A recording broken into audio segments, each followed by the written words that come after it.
Here come the big rig kids, y'all. Are you ready? Let's go. Here come the big rig kids. Roll with the big rig kids. Let's have fire the truck, take you to.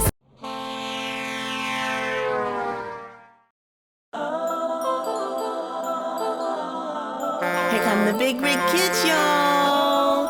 Are you ready? Let's go.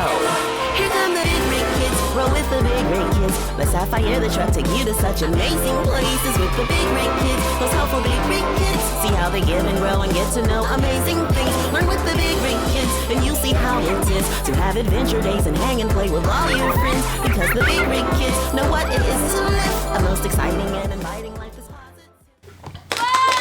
Welcome everybody to another episode of Conversations with Grandma Polly. We're so excited about this evening and so gracious and filled with gratitude that you decided to join us today. We have a wonderful guest coming back from last week who shared some amazing wisdom with us, and we're not going to get into that right now, but what we are going to get into is the one you all know and love, the grandma that everybody loves. I guess you can call her Big Mama sometimes too. Give it up for Grandma Polly, ladies and gentlemen. Give it up. Hello, good evening, and happy Thursday. I hope everybody had a wonderful week and a wonderful day. Thank you, Kenneth, for that wonderful introduction. Thanks to our audience for joining us this evening. Y'all please show some love for our returning and wonderful guest, Mr. Osceola Thomas. This man is here to drop the mic this afternoon. Mr. Thomas has been labeled controversial as he's a man who speaks his mind. He's definitely not one to sugarcoat. He's an author of several books and a public speaker. Osceola Thomas is also an accomplished grant writer and nonprofit consultant who has spent the majority of his career partnering with juvenile justice, education, and mentoring agencies throughout the U.S. to help reduce negative trends for our minority group. He resides in Charlotte, North Carolina with his wife and kids. Good evening and welcome back, Mr. Thomas. How are you this evening? Good evening. I am exceptional this evening. It's a pleasure to be back. And we are so glad to have you back. All you guys that's sitting out there, you came back, you guys requested. First, I want you to like this video. Then we want you to share this video. Then we want you to give us some hearts and show us some love. We're not going to waste a lot of time this evening. We're going to jump right back in. We're going to pick up where we left off last week. I'm excited to continue this conversation of your book. The street cannot have my son. And we're going to kind of recap a little bit, and then we're going to go into it because I want to read that tribute to hip hop again. And Mr. Thomas will take it from there by topics that's in the book. And we know you got some wonderful juice for us. So let's get started. Tribute to hip hop. Beef. An unsettled grief because the nigga is spitting hate through his teeth. And the only recourse was to have that brother rest in peace. Unresolved conflict, unfair splitting of the profit, boys riding deep to handle it over some he said, she said BS. Rappers seeking retaliation because of what they heard on the radio station. Bulletproof vests and loaded heaters to settle what someone said across subwoofers and tweeters. How many bodies have to drop from the pop of a 9 or a Glock before the beefing finally stops? Because the impact of a hot track can destroy lifelong contacts, causing boys united and ultimately fight against one another for the lyrics they recite, while using the mic to viciously ignite a fire that only quenched at the burial site. I hope and pray for that glorious day when the beefing comes to an end and the spirit of hip hop Unite those who used to be friends. That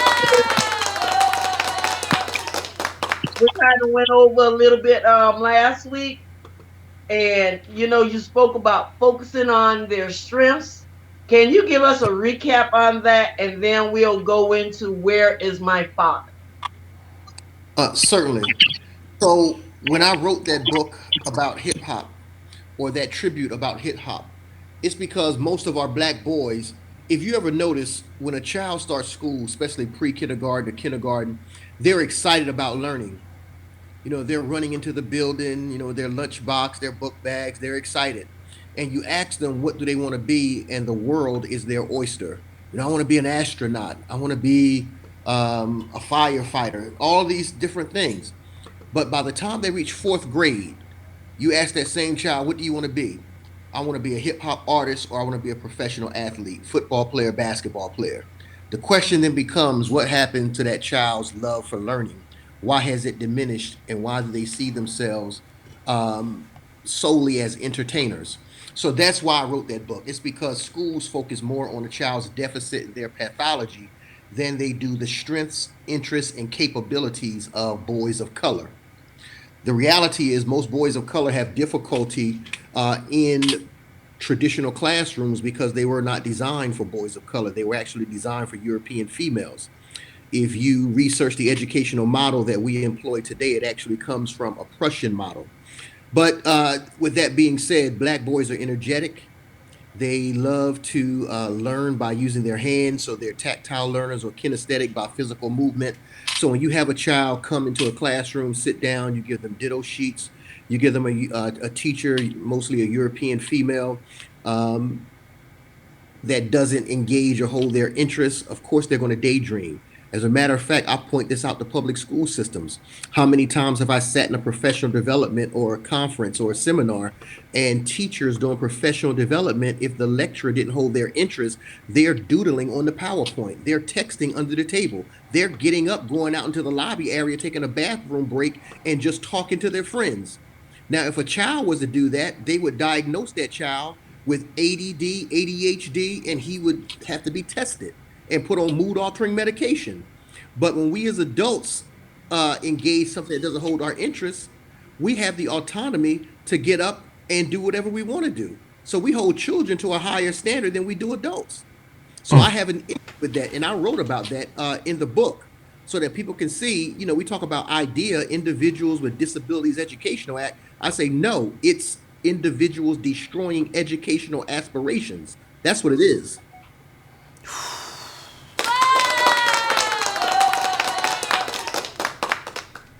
That is wow. Wow, And wow. I get that, especially when you point out the part that I'm rephrasing it a little bit. Our children are coming from black homes and black communities, Yes. and we put them in these classrooms with European females, and now these kids have no idea because they cannot identify with that. They Right. were A lot of them really haven't been exposed to that culture really. So now it Right. was more of a cultural shock for both the instructor and the child, and more so the child than the instructor. So Right. now we're going to go into the part of where's my father? Because there's a large community where that is missing. Yes. So, I don't. In the book, I wrote about where is my father. A young child growing up in a matriarchal household. With his mother and grandmother, and he wants to know where is his father. He doesn't know where dad is, and so the streets adopt him, and the streets raise him. And so, mom is always telling him, "You're just like your father." And he never understood that. He found a picture of his father in his mother's pocketbook with an orange jumpsuit on, and he asked his grandmother, "Who is this?" She tells him that it's his father. He goes before the judge because he gets in trouble, and the judge wants to know where's the father, and they call on the father, who's a proxy, which represents the streets. I use the metaphor. So one day he gets incarcerated. only to find his father in the same penal institution that he's sent to. And then he says, now I understand what mom meant when she said, I was just like my father. And at the end, it says, I wish we didn't have to meet like this. So now he understands where his father is because he's wearing the same orange jumpsuit. And that's where they're reunited or become acquainted in the penal institution. And the sad reality is, most men don't understand, you know, with being a father, it's more than just impregnating a woman. A man has to have a vision for his family. And one of the things that I talk about, not only having a vision, there's a scripture that says, without a vision, people perish. And then it goes on further to say, without knowledge, my people perish.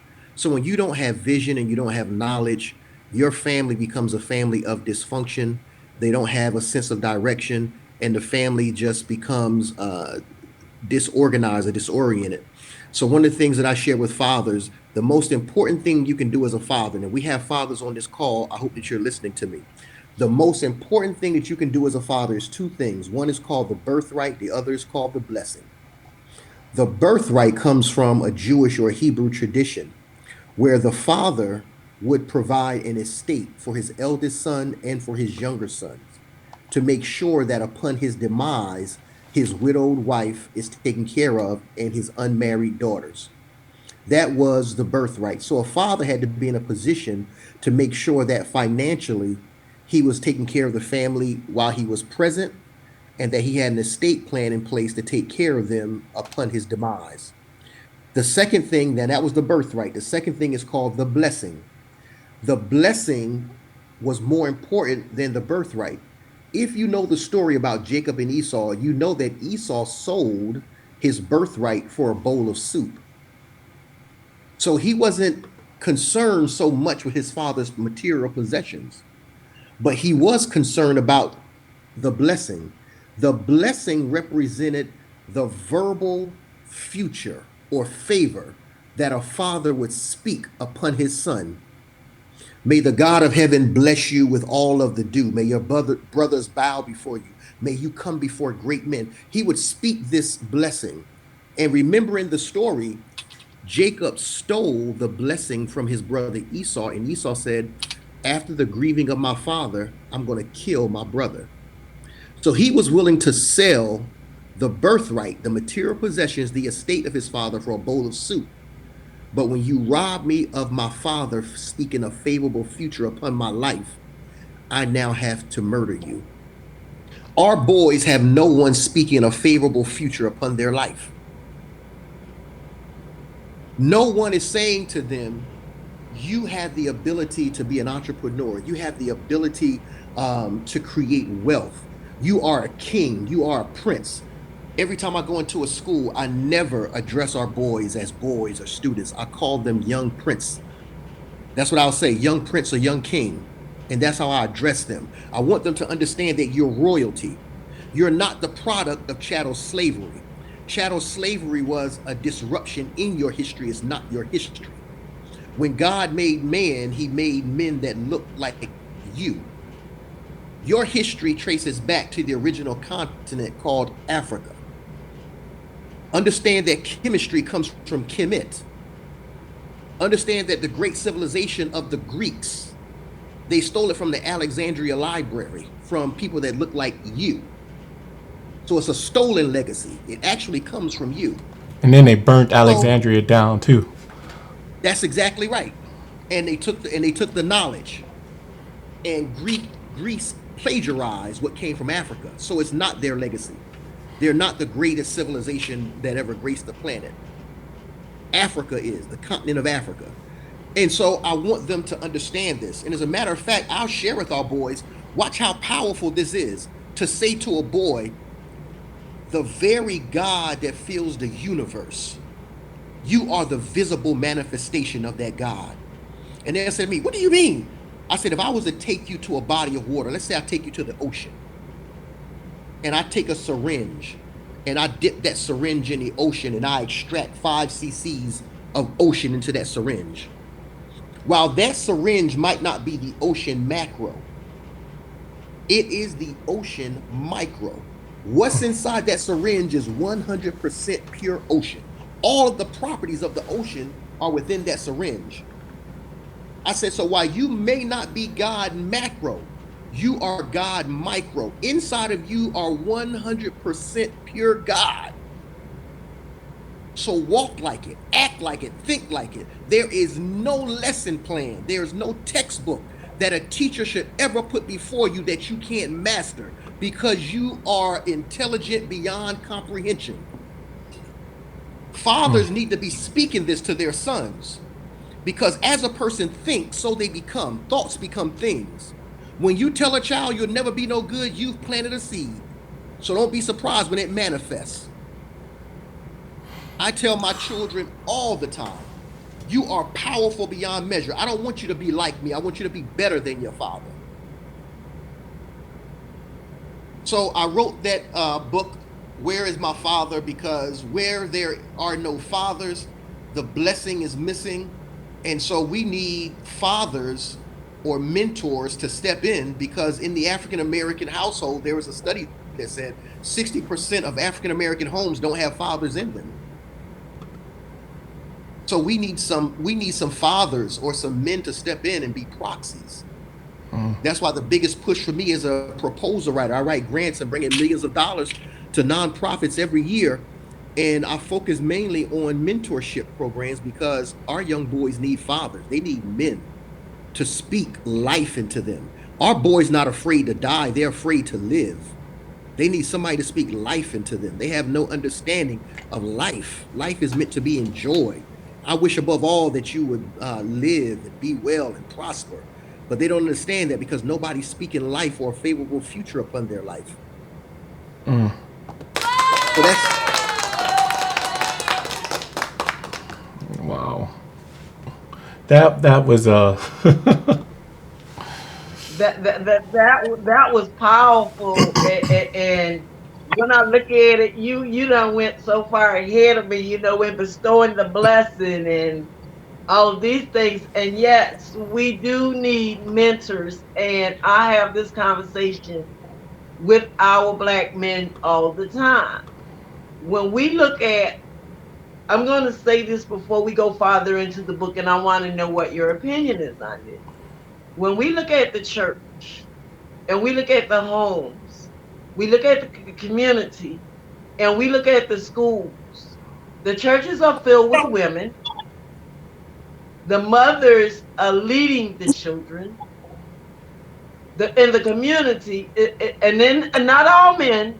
I'm just talking about the ones who are not doing what they're supposed to be doing. The mothers are working 2 and 3 jobs to make ends meet. The mothers are the ones who are disciplining the children. And I often say that a woman can teach a young boy a young king, how to be an adult, but she cannot teach him how to be a man.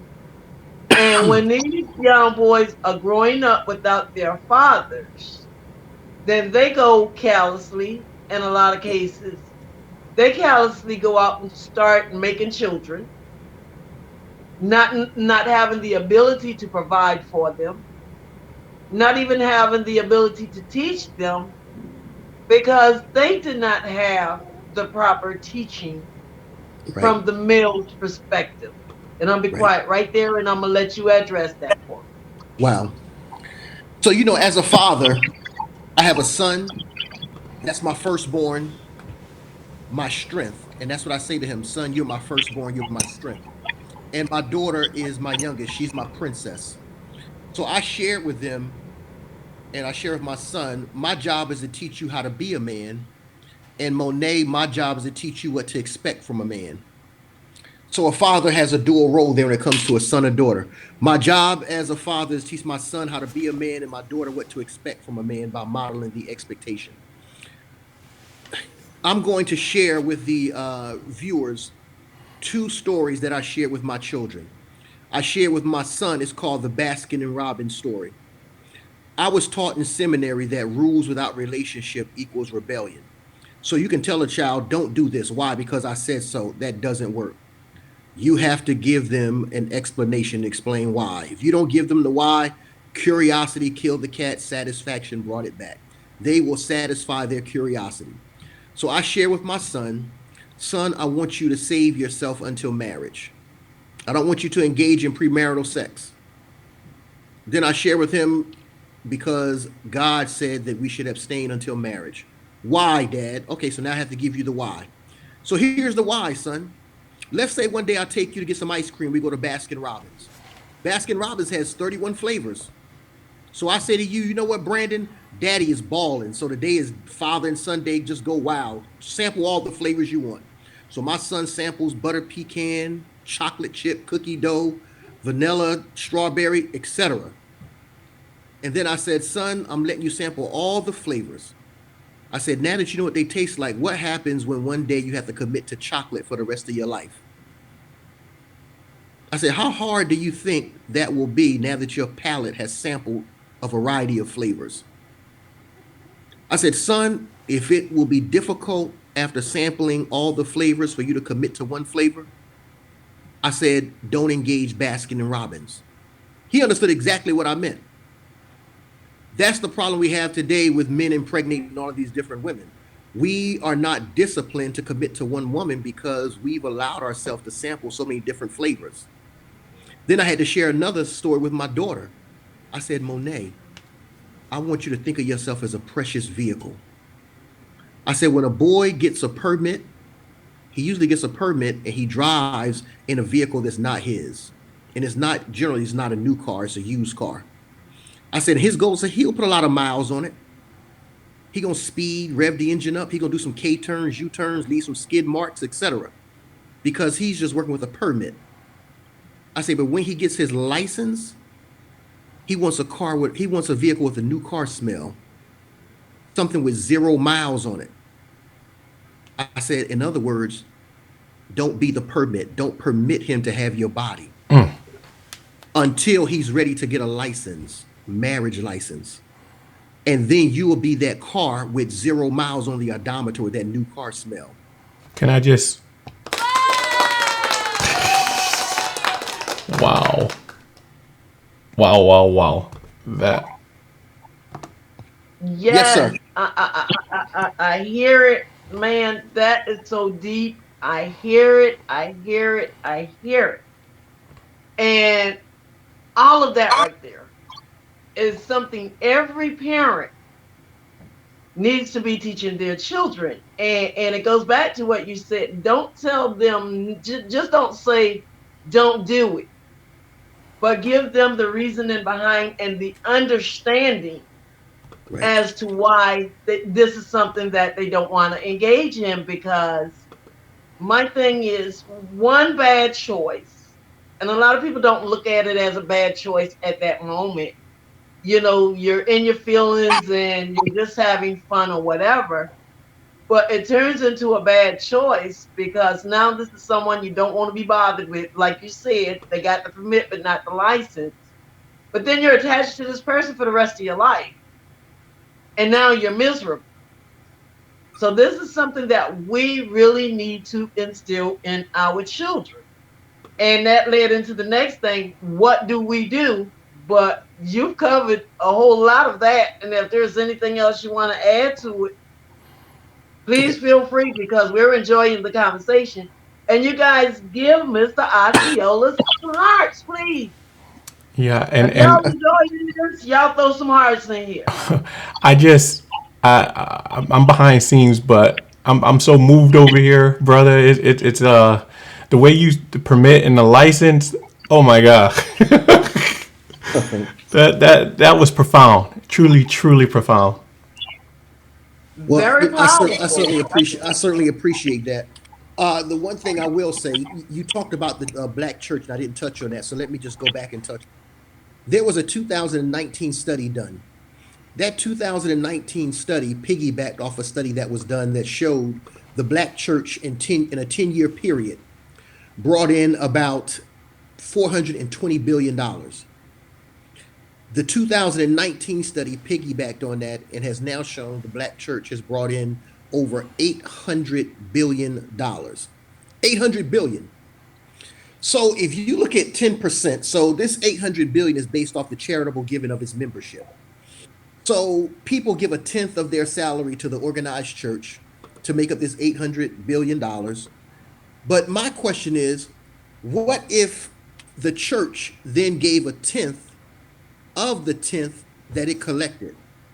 So from 800 billion, you now have $80 billion. $80 billion, we now take that as a national spending mechanism. And no, nothing negative to say about Minister Farrakhan or Jesse Jackson or Al Sharpton. But my question is, rather than convening a million man march, rather than a protest, why can't we have a million pastor summit and have these pastors give a tenth of the tenth to a national agenda with a national spending mechanism attached to it, comprised of that $80 billion, which is a tenth of the tenth, to rebuild disenfranchised and marginalized communities of color. Black banks, black hospitals, building HBCUs, building up Title I dilapidated schools where children don't have the necessary resources to compete with their middle class and affluent counterparts. Why can't we have a million pastor summit, hold the pastors accountable if you're going to take a tenth from people who are low income, paying a 30-year mortgage to a financial institution that wouldn't give them a loan based on their individual credit? If you're going to collect that from the people, why not have a summit and you give a tenth of the tenth and let's rebuild our communities from the ground up? That's the question that I have. So why do you see most churches full of black women? Because men recognize, here's the thing, and this is a colloquial or a street phrase, game recognize game. Men understand that what's going on is nothing more than the pastor hitting a woman's emotional strings and getting her to give out of her purse. I teach a study on Wednesday evening, the book of Revelation, and now we're talking about the apocalyptos, the unveiling. And so last night I dealt with the church of Laodicea, carnal church. They thought they were wealthy because they had materialism. And I shared with them, nowhere in scripture, ask your pastor, your bishop, your apostle, you can ask Desmond Tutu, it doesn't matter. From Genesis to Revelation, you will never find God asking for tithe money. He'll never ask anyone to pay a tithe. He'll tell them to eat the tithe, because it was a holy meal that foreshadowed the body and blood of Christ, which when it goes into the true temple of the believer, it produces eternal life. So I'm sharing with them, the goal is not for us to build brick and mortar. Let's use our revenues to build people, the true habitation of the living God. So I have a section in the book that compels churches to come out of their brick and mortar temples and let's go out and confront that big bad wolf that's huffing and puffing and blowing the community down. So that's the only thing I want to say about the church. Oof. I got it. Yeah.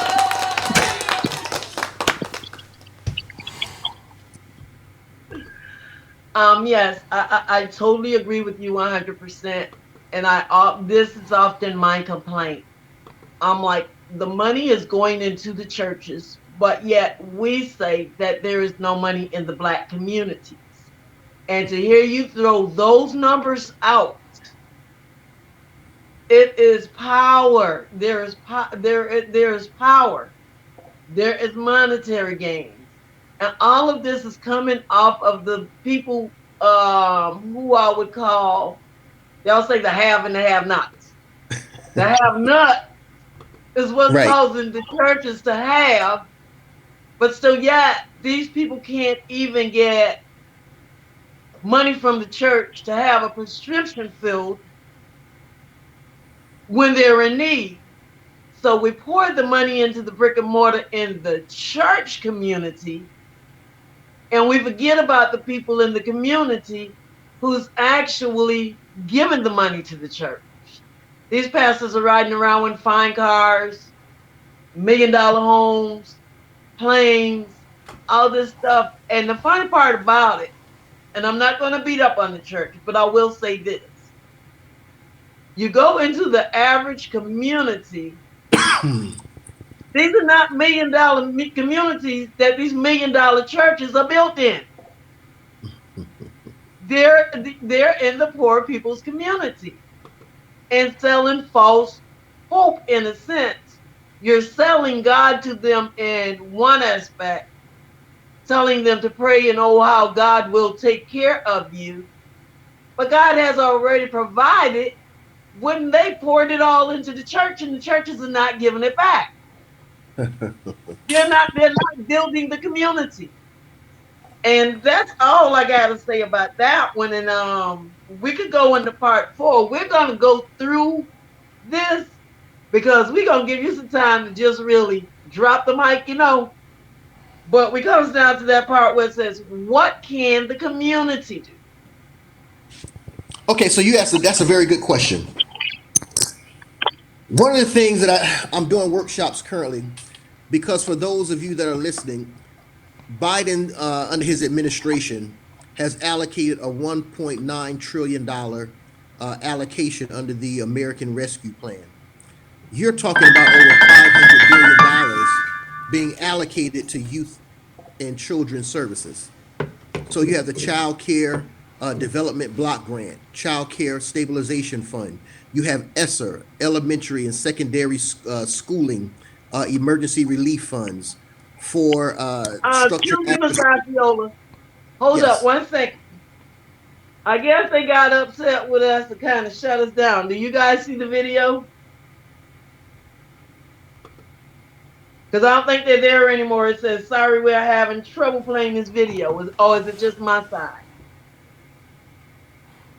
No, Kenny, can you hear me? I'm still getting comments. People are still commenting. Oh, okay, because they may shut us down for talking about the church, but go ahead. So, under Biden's administration, this $1.9 trillion allocation, there's dollars for the Child Care Stabilization Fund, Child Care Development Block Grant. You have ESSER dollars, Elementary Education, Secondary Schooling Emergency Relief Funds. You also have 21st Century Community Learning Centers dollars under the Every Student Succeeds Act. This is for structured after school. Under the Consolidated Appropriations Act, which is juvenile justice, you also have dollars for the new RED initiative. RED is an acronym for Reducing Racial and Ethnic Disparities. So there are dollars to keep minority youth diverted from the juvenile justice system. Because we know that on average across this country, it costs $14,400 to educate a child, but to incarcerate that same child is over $214,000. So there are dollars allocated under Biden, who has the second highest Consolidated Appropriations Act allocation in history. The largest allocation was under President Obama in 2010. So this is an unprecedented time now for nonprofits to come together collectively with your faith-based community, and let's have a collective dialogue. Let's create an interagency collaborative. And what I do when I bring these groups together is we look at all the life domains that lead consumers to self-sufficiency. So we look at employment, education, residential, safety, emotional, psychological, all of these, mental health, all of these areas. And we look at what the data says about each of those life domain areas. And where there are deficits in those areas, we bring partners to the table to satisfy those life domains. So if the data shows that the majority of parents in the Western Corridor have not completed their secondary education, we will partner with a community college to create a satellite campus so parents can complete their GED or their high school diploma. If the data shows that there are high unemployment rates, we'll partner with Goodwill Industries and access the Workforce Innovation and Opportunities Act funding and create a career awareness program or a job development initiative. We'll partner again with the community college and have them come in like we're doing in Marion, South Carolina. The community college is teaching phlebotomy, CNA, medical transcription, and medical coding for those parents. So when they learn those skills, they'll now be qualified to earn a livable wage. If the data shows that these students are not on grade level, they're not grade level proficient or demonstrating academic growth in a school year, then we will partner and ask the principals, give us those students that are struggling on end of year tests. And then we want to identify your teachers that did double digit growth on EOGs last year. And we want to employ those teachers to provide extended learning time in a structured after school environment with those struggling students so they get more time on task and everything that we do in after school aligns with day school learning objectives. Now we're reinforcing Johnny's opportunity to master grade level content on end of year assessments. So whatever the data says, we come together collectively, put a plan in place, and then we tie state dollars to those initiatives to make sure that we're creating change at the grassroots level. And then we partner with the university to say, look, these are educational dollars. Can we use one of your master level students who needs to complete their master's level thesis or action research project to do their thesis on the efficacy of this program, so that we do a longitudinal study? If it's a 4-year grant, we're going to track this grant for 4 years to show that the model that we're employing in this community is actually creating positive, measurable outcomes. So now that student provides the nonprofit with an evaluation at no cost, and the student now gets to do his evaluation or thesis on the long-term effects of Title IV legislation upon students attending Title I impoverished schools. So it's a win-win for the community, for the families, and for the state that has to take their outcome data and report it back to the U.S. Department of Education. Does that make sense?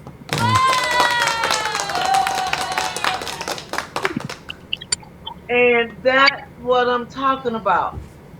Like I said in the beginning, many of us complain about the state of our community.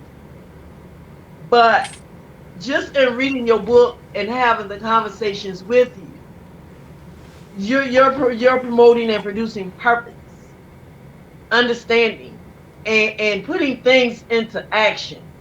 You recognize the why, and then you turn around and you put it into action where it becomes productive.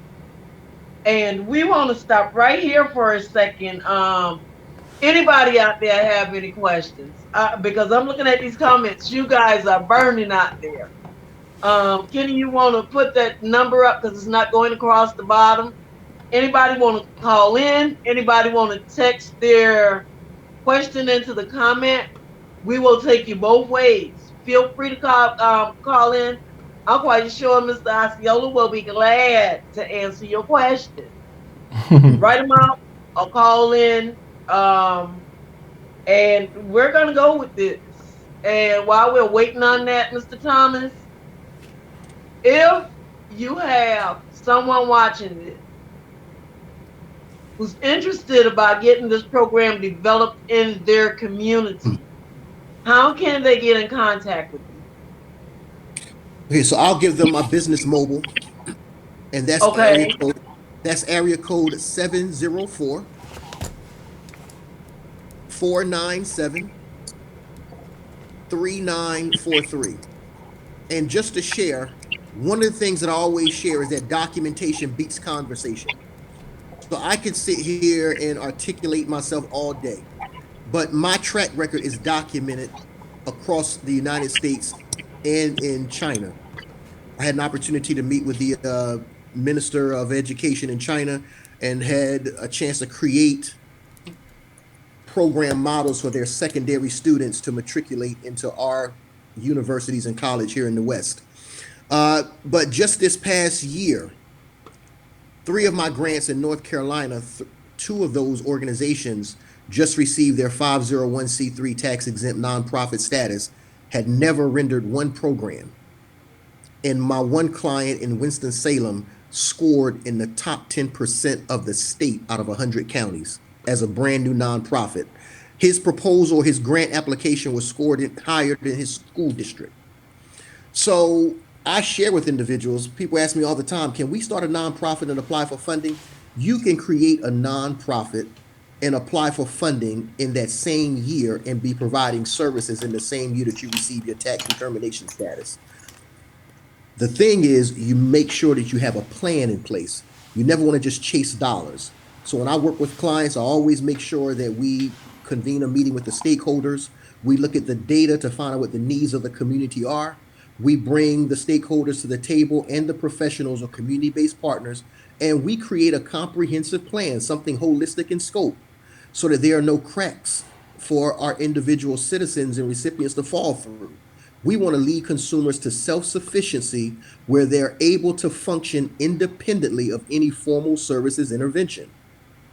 That is the goal, moving people from poverty to middle class and then middle class to affluence. And before we end the call tonight, I would like to talk to your viewers and just share some information with them about how they can provide financial literacy and a financial foundation for their children. Because that's the thing that I'm promoting now when it comes to our black boys. Let's rebrand our black boys. They're not thugs, they're not criminals. No, we want to create entrepreneurs, businessmen, investors, and wealth creators. And it's going to start with it's going to have to start with the parents. Yes.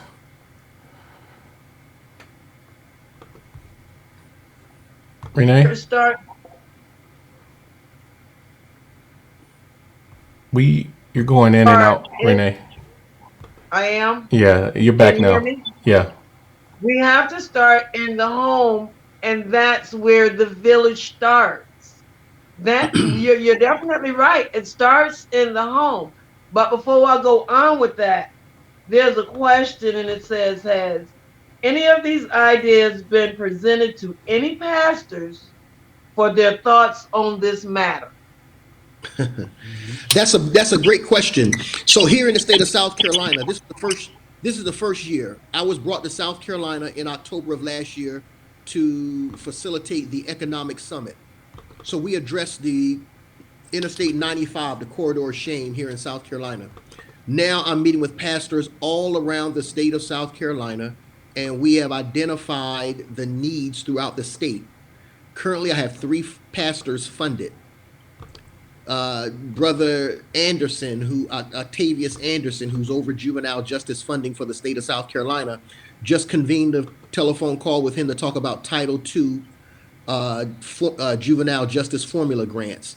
And the pastors are now in position. We're having conversations. And I will say this, most of the pastors that I've spoken with had no idea that these dollars were available for the church to apply for.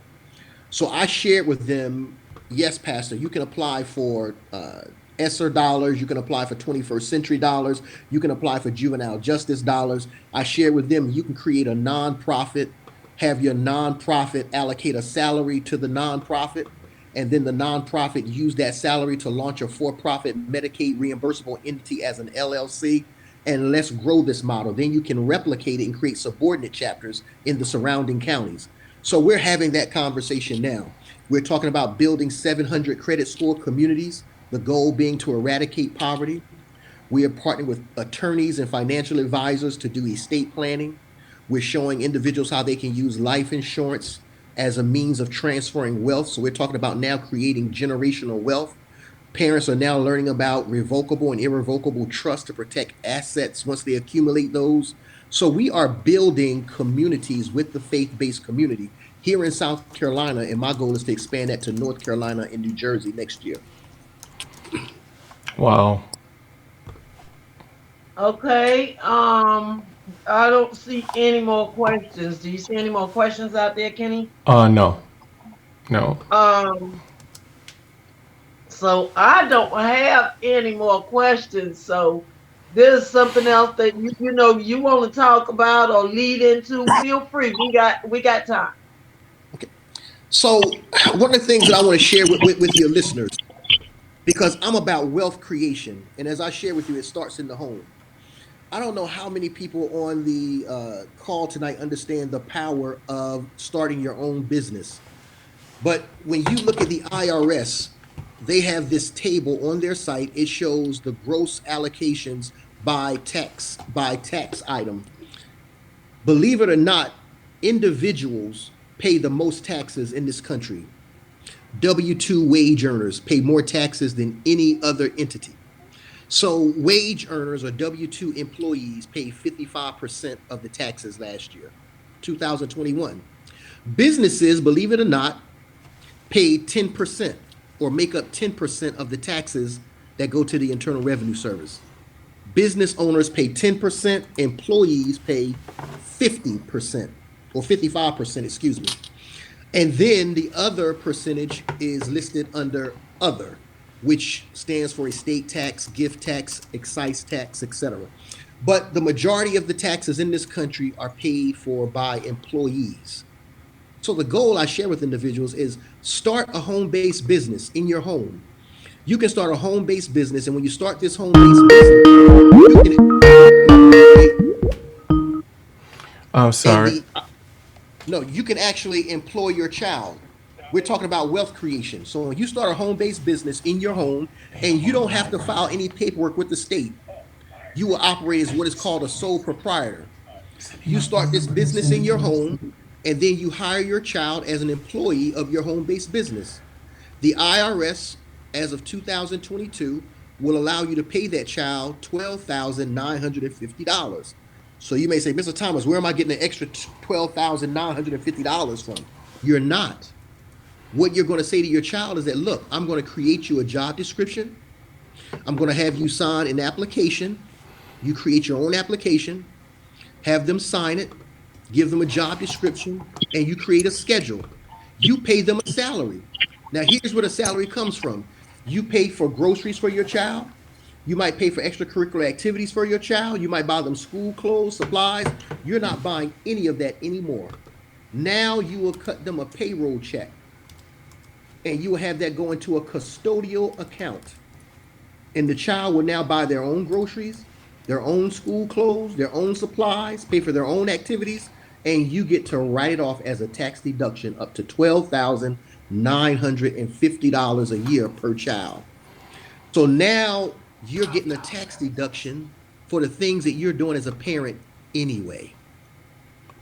And when you write these off as tax deductions and you receive that tax refund next year, you're able to take that and create a Roth IRA for your child. And you can start a Roth IRA for any child that has an income coming in. Now you're able to build wealth for that child. So that's God, one thing. That's one thing that I want to share. Second thing, I'm challenging all parents to meet with an insurance advisor and ask that insurance advisor about whole life insurance policies. 70% of African Americans, this is a research statistic, 70% of African Americans die without an estate plan in place. Please, family, I'm on Facebook challenging my followers every day to make sure you have a living will. Make sure you have a financial power of attorney. Make sure you have a healthcare directive in place. And make sure you have a trust created. Why a trust? Because if you open up an insurance policy on your child, hear this, whole life insurance, because that's called permanent insurance. If you have a term policy for 20 years and you outlive that 20 years, you get nothing. A whole life is just that. It covers you the entire life up to age 90, some 99. But it also builds cash value, so you create your own bank. So you're paying for this whole life policy. It has a death benefit, and the more premiums you pay, it has a cash value that's building up. So now you're able to borrow against the cash value of that policy, and now you can fund initiatives without using a bank because you created your own private family bank through your whole life insurance policy. Talk to an insurance advisor about this. So I'm going to share with you what Osceola is doing. I have a whole life insurance policy on both my children, but I control it. Since I took the policy out, I'm the owner, but it's on my children. So now that policy, when my daughter gets married, I can go into that policy, borrow against it to pay for her wedding. My son will start a business, I can go into that policy, borrow against it, and help him with his business. If I don't pay it back, guess what? The only thing that happens is the death benefit, they will take those proceeds from the face value of the death benefit if I don't pay it back. So it's like I have a private bank. Now, here's the great, all of the assets that I'm accumulating for my children. Remember, I talked about the birthright.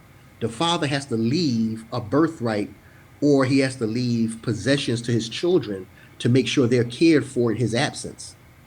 So I shared with my financial advisor, I said, I want to leave my assets to my children, but I don't necessarily believe right now at their age, they're in their 20s, that they're financially responsible enough to handle large sums of wealth. I said, so I want to protect my assets. He said, so what do you say? I said, I want to create a trust.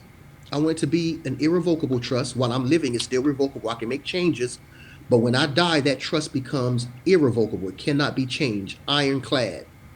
So now what happens, I want the trust to be the beneficiary of my estate.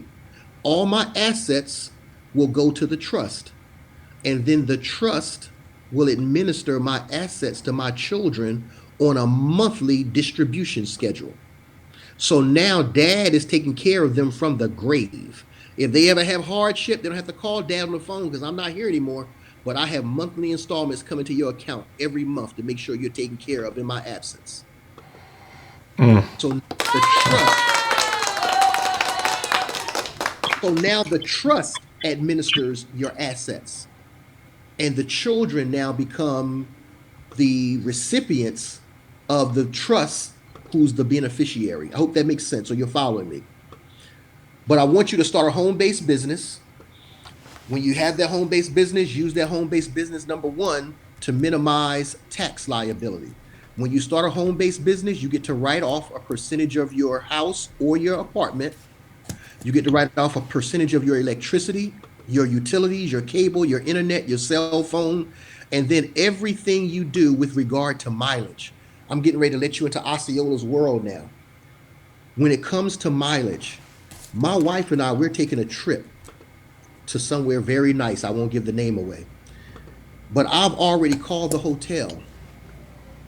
5 days we'll be there. I called the hotel. I spoke to the manager. I said, I'm going to be there on this day, and I need to meet with you because I'm a consultant, and I'm thinking about planning a conference here with my clients. So she's confirmed the email that we have that meeting scheduled. Also, I need to meet with your cooking team, your chef, because I need to discuss food allergies, and we need to come up with a menu. That's day 2. I need to speak to your housekeeping staff. I want to make sure the rooms are nice and cared for. I want to make sure the linens, etc. Okay, day 4, I need to speak with the concierge because I want to plan an itinerary while we're there. So 4 out of the 5 days, I have meetings set up, and I have emails documenting those meetings. What did I just do? I just made the entire trip tax deductible because it's a business trip. So now my flight has to be paid for, my hotel has to be paid for, my food has to be paid for, and my wife is my CFO. She's the chief financial officer of my business. Correct. So she has to attend because not only will she handle all the finances, she's also going to be my recording and correspondence secretary. So I just made that entire trip tax deductible. When I leave my house and go to the coffee shop, because I have a home-based business, I'm leaving my office and I'm going to a meeting. So everything I do, I track it via mileage. So at the end of the year, when I put 15,000 miles on my car, I'm now recording over 7,500 miles is now going to be tax deductible. So I got to jump in here. Please. I got to jump in here. Oh my God, man. So you would say doing the mileage is better as opposed of doing just the wear and tear or what on the car?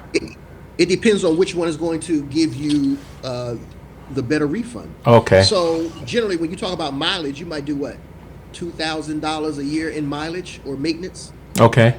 But if you're talking about driving, how many miles do you put on your car a year? About 12,000, 13,000? And so you look at the governmental rate now is 58.5 cents per mile. So you take more than half of that, you get to now claim.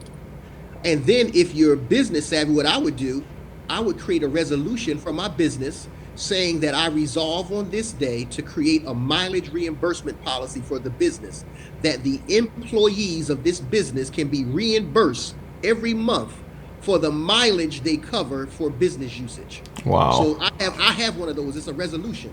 So when I drive to New Jersey, I just did New Jersey. It's 721 miles there and 721 miles back. I just had the business write me a check for $721 to cover my mileage. Jeez. Wow. And I'm still going to write off at the end of the year. So everywhere I write, every month, the business cuts me a mileage reimbursement check because I'm an employee of the business. Got you. I do have I know Renee, give me 1 second. There was somebody, Ramona Moore Big Eagle, she asked, I gotta add this to the broadcast because this is what I'm thinking too. So she said, why aren't you running for office? Well, I'm flattered, thank you. But to be totally honest with you, and I mean this from the heart, and I'll stand before God and give an account for what I'm saying right now. All I want to do is help people. I want to help people win.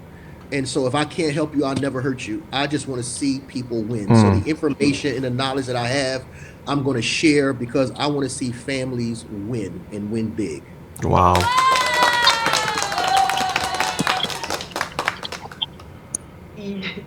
Yes. So there are no more questions out there. I don't Oh think. yeah, there's some more. Where is it? Bring them up. They are some more.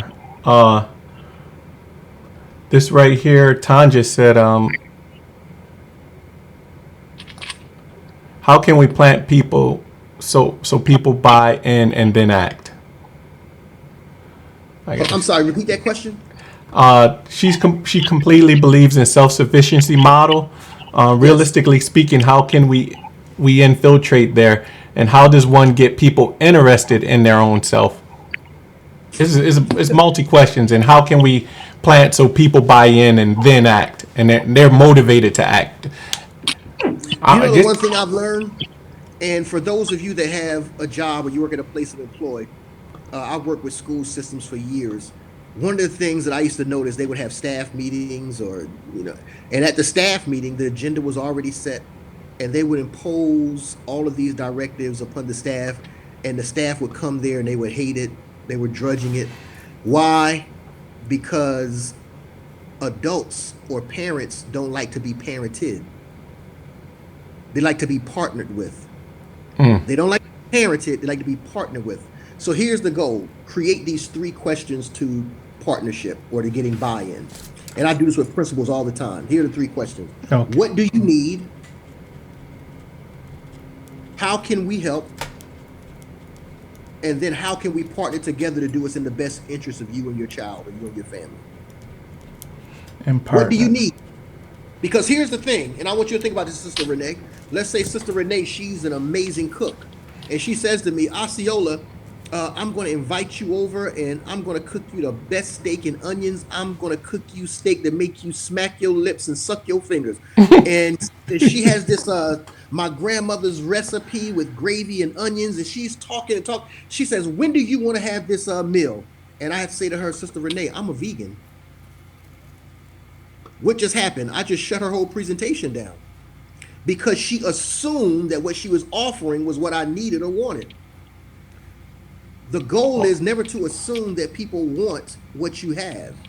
You ask them what they need and then you let them tell you. And once you're able to satisfy their need, they're receptive to accepting what you offer. So what do you need? Then how can we help? And then how can we partner together to do what's in the best interest of you and your family?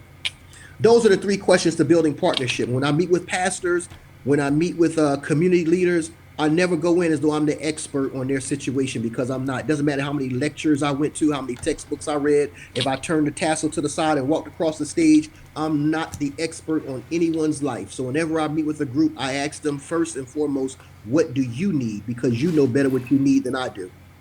And here's how I can help you meet those needs.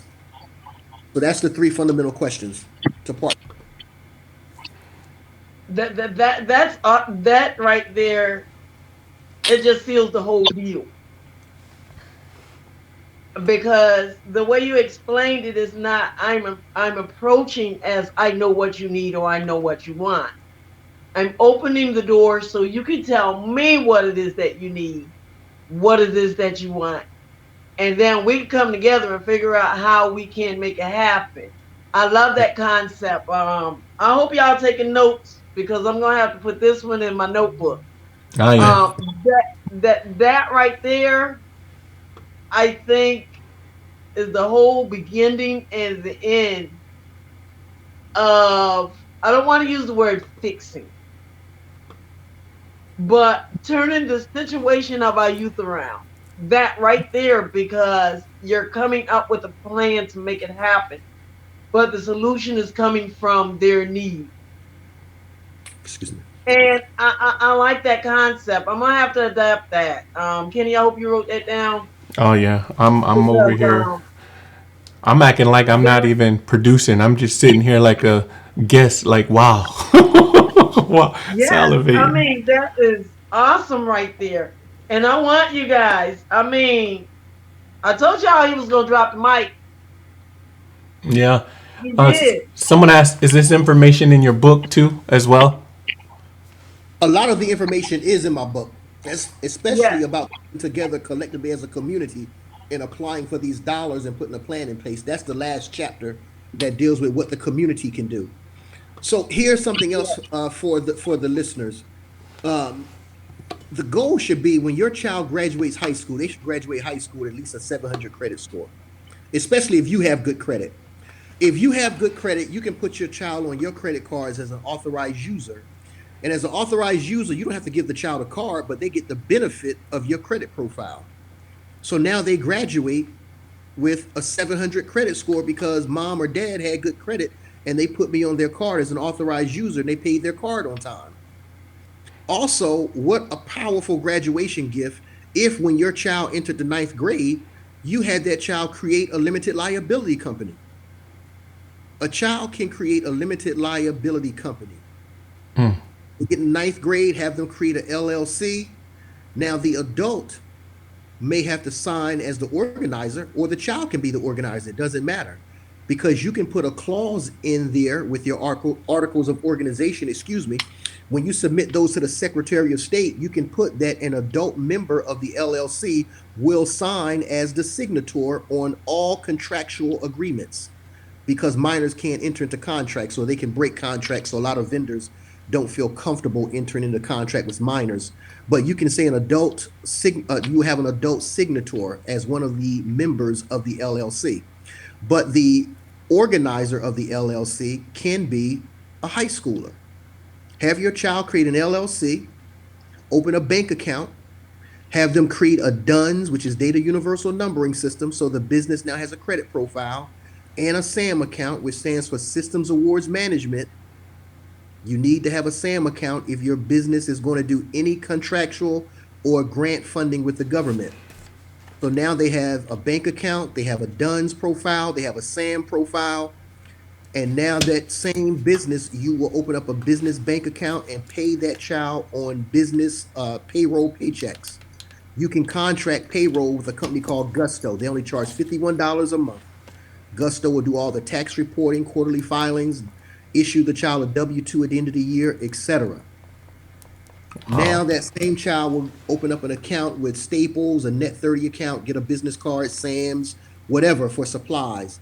And now they have a Net 30 account. That's going to create a business credit profile for the child's business all 4 years while they're in high school. Now, what type of business are they going to have? Listen to me, parents. Are you ready for this? And I'm sure Renee can, and I saw Brother Wayne on here as well. This is what I want you to do. Your child has something in their possession. It's called a smartphone. What I want you to do is have your child create their own publishing company, an LLC publishing company. And then I just did this with a group of young people in Marion, South Carolina, and they are amazed. I said to them, if you had to give your life story a title, what would you name it? They wrote their title down. I said, now I want you to think about the 10 most profound events in your life, whether they were traumatic or whether they were triumphant. I want you to write those experiences down, write down 10 of them. They did that. I said, those 10 things you wrote down, each of them are chapters. Now I want you to take your smartphone. You have something called notes in here, or you have some system in here that you can press record and it will type out your words as you're speaking. Every day, I want you to take this smartphone, start with chapter number 1. You're going to devote 7 days to each of those chapter titles. And all you're going to do is hit record on your phone and you're going to speak about that event, why it's either triumphant or why it was traumatic. At the end of 10 weeks, you should have 10 chapters. You're going to take those 10 chapters, contract with a company online called Fiverr, where you can pay someone $35 to take that manuscript and clean it up grammatically and format it. Then you're going to have a cover created. I talked about ISBN numbers. There's so much. I'm just throwing the overview out there. But once that child has their first book created, the goal for them then is to create a one pager about their book. And let's just say the child is talking about when they got in trouble with the law. Let's say they were a juvenile delinquent, they got in trouble and they wrote about it. The goal is now to send your one pager about your book to every juvenile justice agency or mentoring agency in the country. Yes, that's a lot of work, but that's your work. That's what you're going to do for 365 days out the year. And hopefully 10, 20, 30 of those agencies will bring you in as a guest speaker and author. Wow. You just created a platform. And when your child graduates from high school, you gave him a 700 credit score and a business profile, and he's an entrepreneur.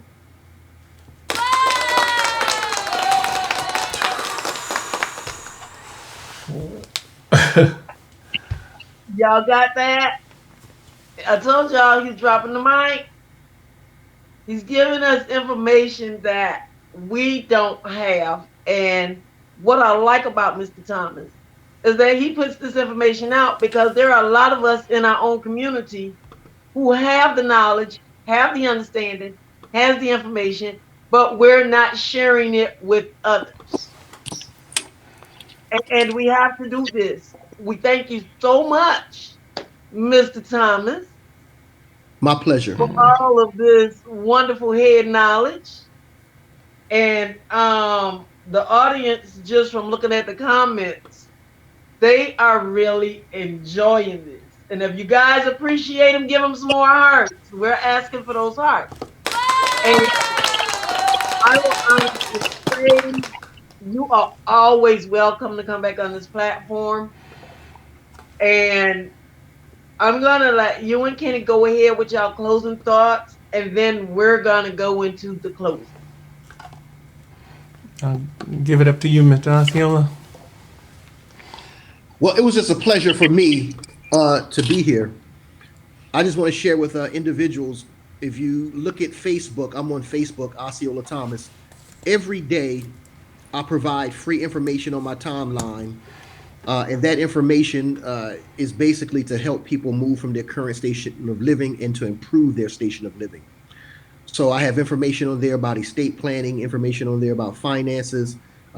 This month, I'm focusing on trusts and whole life insurance policies because those are the vehicles that's going to create a way for people to leave generational wealth or a legacy. So I provide that information free. And I have people ask me all the time, Osceola, you could do consultations and charge for this. I make a good living as a grant writer and a consultant. So this is my give back to the community because I don't want to live a good life if I can't see others around me living a good life as well. I'm not trying to floss and I'm not trying to be above anyone. I want to see us all win collectively. Because here's the truth of the matter. Think about this. If God made everybody on the planet a billionaire, it wouldn't touch his interest, more or less his principle. So why are we fighting each other for resources? Why are we afraid to share? So I'm not afraid to share because I know blessings are earmarked. What's for me is for me and what's for you is for you. I couldn't have it if I wanted to. So again, follow me on Facebook and I'll follow you back. But I want you to reach out to me if I can be of assistance. And my prayer tonight is that you and your family win.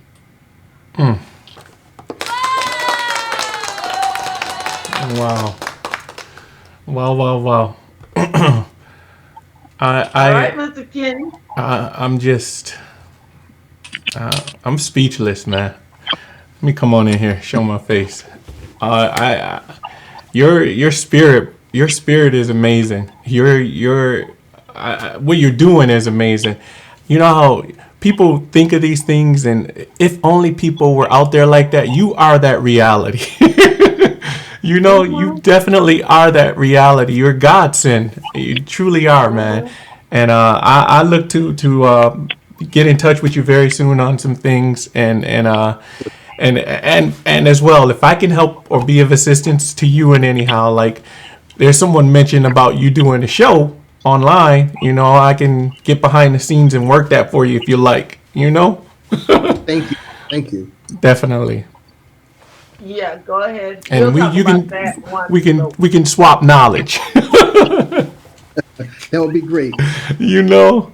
But I want to do thank everybody for joining us tonight out there in Facebook world. We thank you, greatly appreciate you all chiming in and soaking up all of this wonderful information to each one to teach one to create and make our community that much better and stronger and more knowledgeable. And that's what it's about. Because like Mr. Thomas said earlier, without a vision or lack of knowledge, my people perish. And it's so true. I mean, not knowing how the system is set up and how you can make the system work for you is why every generation is starting from ground zero, you know?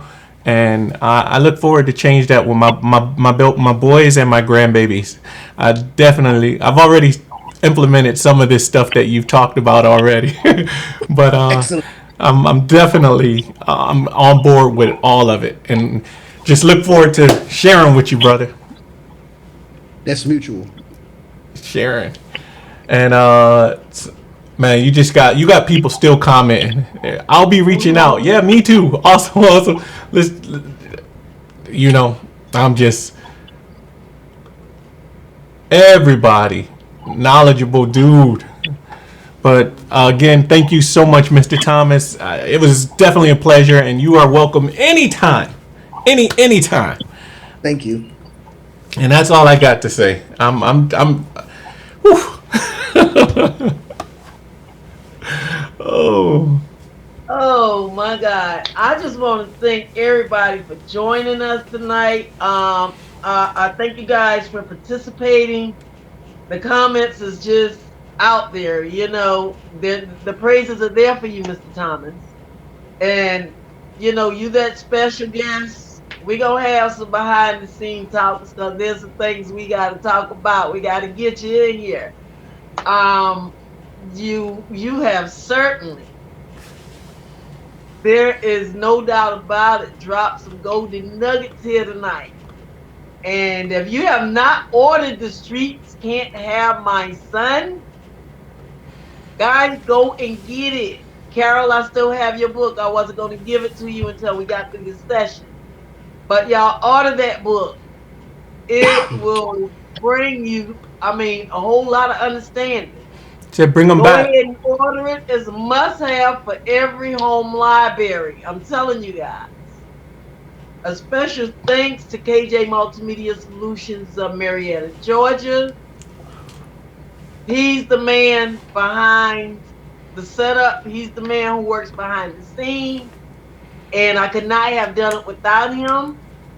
Special thanks to P&T Realtor of Marietta, Georgia. Y'all looking to buy a house? That's my brother and his wife too.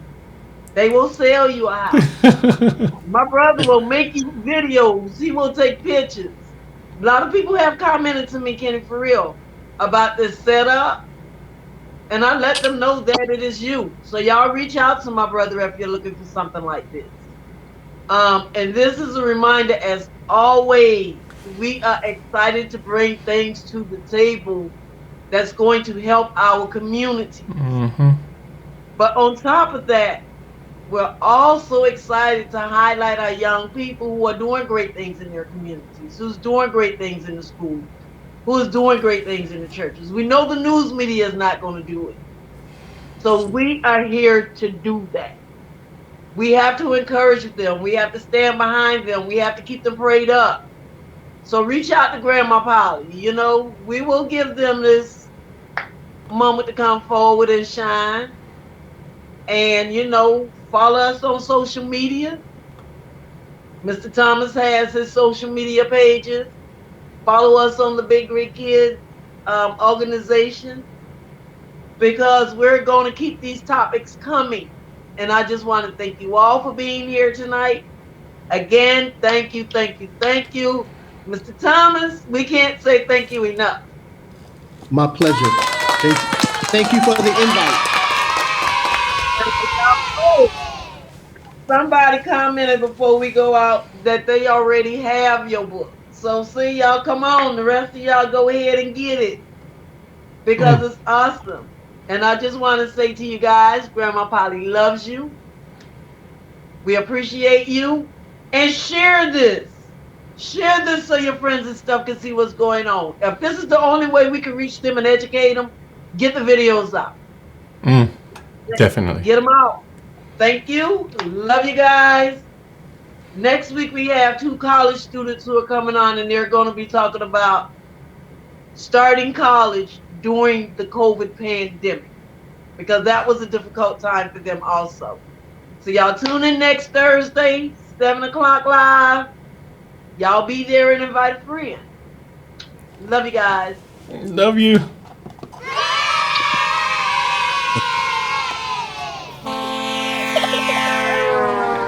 come the big rig kids, roll with the big rig kids. The Untitled Chapter, you to such amazing places with the big rig kids. Those helpful big rig kids, see how they get and grow and get to know amazing things. We're with the big rig kids, and you see how it is to have adventure days and hang and play with all your friends. Because the big rig kids know what it is to live a most exciting and inviting life is positive.